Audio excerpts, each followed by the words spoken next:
آپ کی بیٹیوں کو قیدی بنا دیا گیا ہے. خبر لیجئے.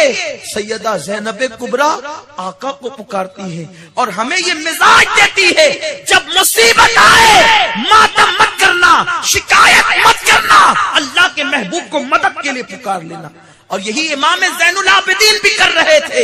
یوں کہتے ہیں ان القیا ریح الصبا یوما الى ارض الحرم بلغ سلامی روضتا فیہا النبی المحترم ادرکنی زین العابدین یا رحمت للعالمین, ادرکنی زین العابدین یا رحمت للعالمین, یا رسول اللہ یا رحمت للعالمین آپ زین العابدین کی مدد فرمائیں. پھر وہ قافلہ چلا ہے. مجھے تو چونکہ کربلا بیان نہیں کرنا ہے, سیدہ زینب کو بیان کرنا ہے. وہ قافلہ چلا ہے. امام زین العابدین رسی پکڑ کر کبھی بیٹھتے ہیں, بیماری کی وجہ سے چلا نہیں جاتا. زین العابدین پہ چھابک پڑتے.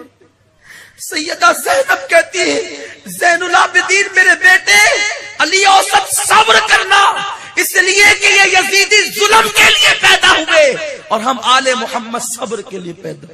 زین العابدین کی ہمت بنا. وہ قافلہ کوفہ پہنچا. جب کوفہ پہنچا ہے وہ قافلہ تو بیبیوں نے اپنے چہرے پر تو بال ڈال ہی رکھے تھے.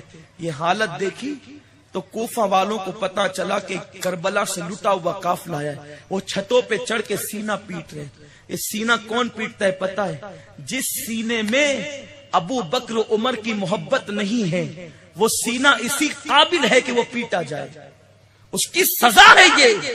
جس سینے میں شیخین کی محبت نہیں ہے وہ پیٹا جانے کے قابل ہے. یہ ہم سنیوں کا سینہ ہے جس میں اہل بیت اور صحابہ کی محبت موجود ہے.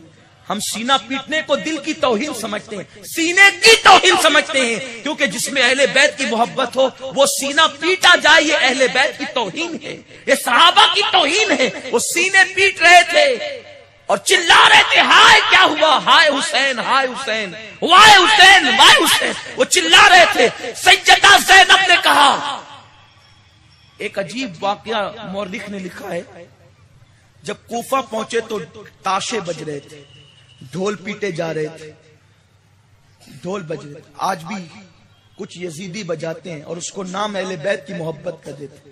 میں ان کے لیے ایک جملہ کہتا ہوں, اہل بیت کی محبت میں ڈھول بجانے والوں اتنا شوق ہے نا کسی کی شہادت پہ ڈھول بجانے کا, تو جب تمہارا باپ مرے اور اس کی لاش گھر میں پڑی رہے تو ذرا جب بجا کر دیکھنا کہ کسی کی میت پر ڈھول بجانے کا لطف کیا ہے. اپنے باپ کی میت پہ ڈھول نہیں بجاتے, اور امام علی مقام کی شہادت پہ ڈھول بجاتے اس کو چشتیت کا نام دیتے ہو, اسے تصوف کا نام دیتے ہو, اسے اہل بیت کی محبت کا نام دیتے ہو. شرم کرو. یزیدی ڈھول بجا رہے تھے. وہ سیدہ زینب تھی. زینب نے کہا مجھے 2 جملے کہہ لینے دو, 2 جملے. یزیدی نہیں کہنے دینا چاہتے تھے.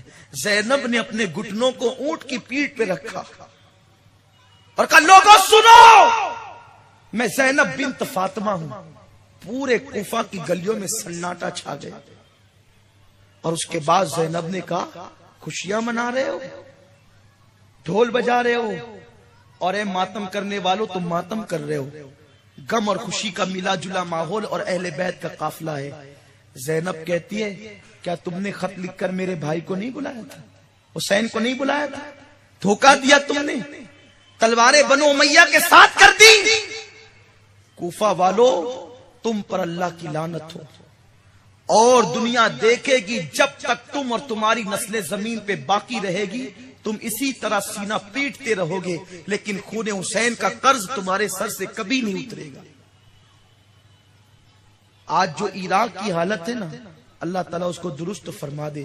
عراق, بزرگان دین فرماتے ہیں کہ عراق کبھی چین کی سانس نہیں لے گا, کبھی بنے گا پھر اجڑے گا, کبھی بنے گا پھر اجڑے گا, کبھی بنے گا پھر اجڑے گا. اس لیے کہ عراق اس زمین کا نام ہے جس پر اہل بیت کے خون کے دھبے لگے ہوئے. وہ خون کبھی ان کو قیامت تک چین سے رہنے نہیں دے گا. اللہ رحم و کرم فرمائے. یہ حال ہے.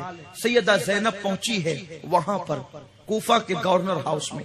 عبداللہ ابن عفیف ایک نابینا صحابی تھے, وہ وہاں موجود تھے. ان کی بینائی نہیں تھی. اس وقت تو ابن زیاد بدنہاد نے بانی فساد نے کہا کہ کذاب ابن کذاب قتل ہوا معاذ اللہ.